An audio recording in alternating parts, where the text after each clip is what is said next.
नमस्कार, आप सभी का स्वागत करता हूं। हमारे साथ जो बैठे हुए हैं किसी परिचय के मोहताज नहीं हैं और इनसे खास बातचीत करेंगे और जानकारी लेंगे। साथ ही आप लोगों को मैं जानकारी के लिए बता दूं, बाबा अंबेडकर को मानने वाले हैं, बाबा अंबेडकर की विचारधारा पे चलने वाले हैं। अंबेडकर के विचारधाराओं को एकदम मजबूत करने के लिए और इनका कथन रहता है कि आज हम लोगों को बाबा साहब बोलने का मौका दिए हैं, संविधान निर्माता हैं, उनके साथ अगर अभद्रता होती है तो हम लोग चुप बैठने वाले में से नहीं हैं। तो इनसे बातचीत करते हैं और बहुत सारा जानकारी लेते हैं। मेरा नाम रामस्वरूप भारती हुआ। ये जो मधुबनी सुनिए हूँ और 2019 से हम पॉलिटिकल में आए। इस दरमियान जो भी मुद्दाएं हैं उस पर बात होगी। सर, ये जो अमित शाह जी हैं वो सदन में बोले कि आप लोग बाबा बाबा चिल्लाते हो, इससे अच्छा है कि भगवान का नाम लोगे तो तुम लोग का कल्याण होगा। बाबा का नाम क्यों लेते हो? बाबा साहेब भीमराव का नाम क्यों लेते हो?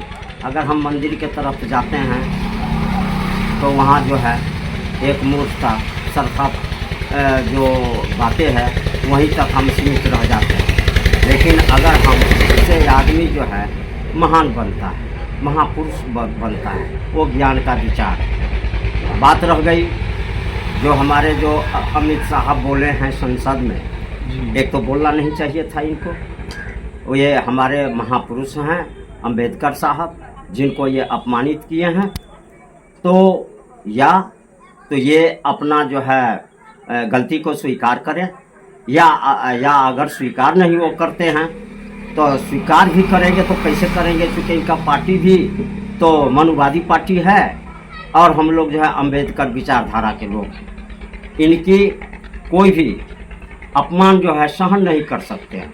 इसके लिए तन मन धन जो भी अर्पण करना होगा हम लोग संघर्ष करने के लिए तैयार। क्या लग रहा है कि जो भी अंबेडकर जी के विचारधारा से जुड़े हुए हैं वे सभी लोग एकजुटता से, और बहुत सारे हम लोग रैली का भी किए हैं कवरेज, जिसमें कांग्रेस पार्टी हो गई, आरजेडी हो गए और भी अन्य कई दल हैं जो मार्च निकाल रहे हैं, बोल रहे हैं कि अमित शाह को इस्तीफा दे देना चाहिए। अगर आज वो इस्तीफा मांग रहे हैं कोई भी पार्टी, और सभी पार्टी का एक ही सुर बनता है। अंबेडकर साहब का जो है वो जहाँ तक हुआ शुरू से ही दबाते रहा है। हम दबे कुचले लोगों को जो अंबेडकर साहब मसीहा के रूप में जो काम किया है, जो आज हम लोगों को कोई अस्तित्व नहीं था, वो आज हम लोग अस्तित्व में आए हैं। फिर भी इन लोगों को जो है पता नहीं अंबेडकर साहब से क्या इनको ये है, जिन्होंने संविधान को निर्माण किया, सभी वर्णों को उन्होंने जगह दी। जो शुरुआती जो वैदिक युग में जहाँ मान अपमान का चर्चाएं बनी हुई रहती थी, छुआछूत की जो है चरम सीमा पर था, वो सब निरस्त हुआ। फिर ऐसे महापुरुष को अपमान कैसे जो है सहन कर सकता है कोई भी व्यक्ति? तो इस अपमान का बदला जो पार्टी लोग खड़े हो गए हैं कि अंबेडकर साहब के अपमान में वो या तो इस्तीफा दे या आगामी जो कार्यक्रम होगा उसमें जो है सक्रियता पूर्वक जो है काम को किया। सर, अंबेडकर के विचारधारा को लेके माननीय रामविलास जी चले, मैं उनके सपुत्र जो हैं अभी बीजेपी में हैं और अभी वो चुप बैठे हुए हैं, इस पर आपका क्या कहना है?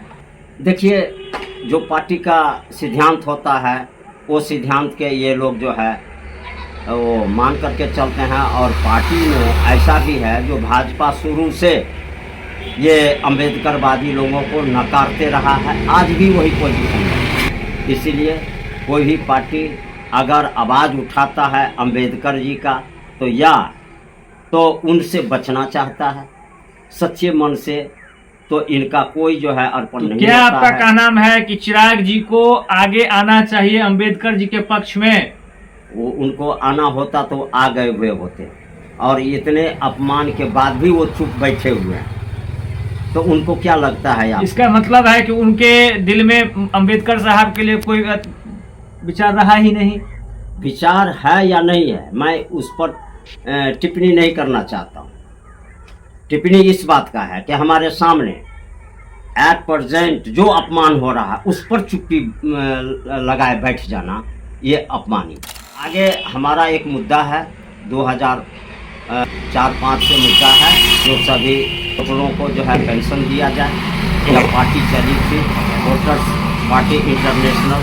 मैं उसमें 2019 में लोकसभा का प्रत्याशी भी रहा हूँ, और मैंने देखा कि सभी पार्टी जब मांग पूरा होने तक आया, सब पार्टी अपना अपना दुम हिला करके जो है भाग गया।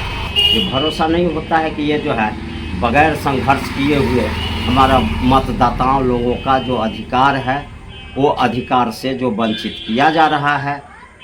मैं इसके संबंध में एक संघर्ष समिति कायम किया हूँ, और संघर्ष समिति के बदौलत इनसे लड़ना है। एक दूसरी बात यह है कि मतदाता जीडीपी, मेरा मांग है सरकार से कि अपने देश का आर्थिक बजट क्या है, उस बजट से आप जो है संसद चलाते हैं, कार्यपालिका चलता है, न्यायपालिका चलता है, और इन सबों पर जो खर्च है, वो खर्च के बाद जो शेष मेरा बचता है, 19 में 6,000 रुपये की मांग थी, आज वह बढ़ करके 8,500 रुपया हो गया है, जो यह देने का आधा रकम मांग रहे हैं, आधा रकम से आप दे सकते। और यह जो पैसा है, यह हमारा अधिकार का पैसा है, क्योंकि ये जितने भी हमारे देश का जो उत्पादन है, उसमें हमारा मतदाताओं का अधिकार है, हिस्सा है। और ये हिस्सा, ये कोई मांगने की बात नहीं है, संवैधानिक है। संविधान के तहत जो हम मांग उठा रहे हैं कि हमें जो है, जो हमारा जो हक है, हमारा जो हिस्सा है, जंगल है, सोना है, चांदी है, पहाड़ है, ये जितने जो आ रहा है, वो किसका पैसा है? यह देश का पैसा है, और देश जनता का है, वो जनता का हिस्सा है। तो फिर हमें वोटर पेंशन क्यों नहीं दिया जा रहा है? एमएलए एमपी अपना हाथ में उनका कानून है, वो अपने फैसले के तहत वो पेंशन भी लेते हैं, जबकि वो टेम्पोररी है। कोई भी एमपी एमएलए टेम्पोररी है, और मतदाता जो है परमानेंट है। वो जब तक सांस चलेगा तब तक वो वोटिंग करते रहेगा।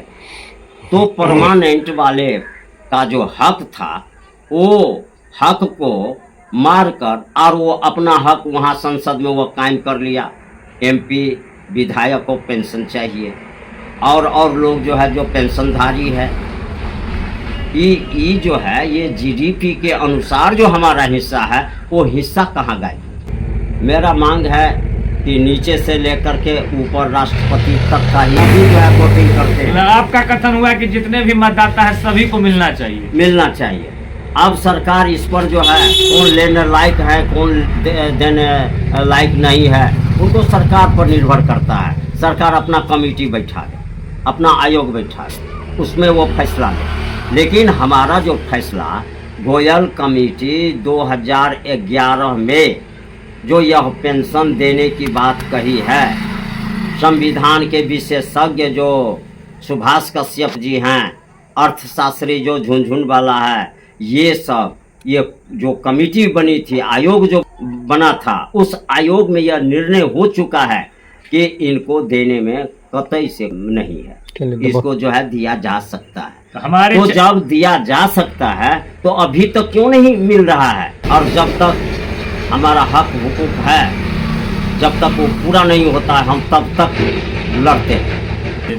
मेरा नाम राम स्वरूप भारती हुआ। हम अम्बेडकरवादी विचारधारा से जुड़े हुए है कि अम्बेडकर जी का जो सपना था कि अर्थ के हिसाब से लोगों को जोड़े, वह नहीं जोड़ पाए थे। वही चीज़ को आप लोग मुहिम चला रहे हैं। देखिए, हमारा जो मांग है, वो पूरे विश्व के लिए मांग है, पूरे मतदाताओं के लिए ये अधिकार की बात हो रही है। तो क्या इससे पहले ये जो मांग है, ये दूसरे देश में कहीं कहीं लागू है कि नहीं? जी हाँ, अभी तक जो है 24 देशों में लागू हो चुका है।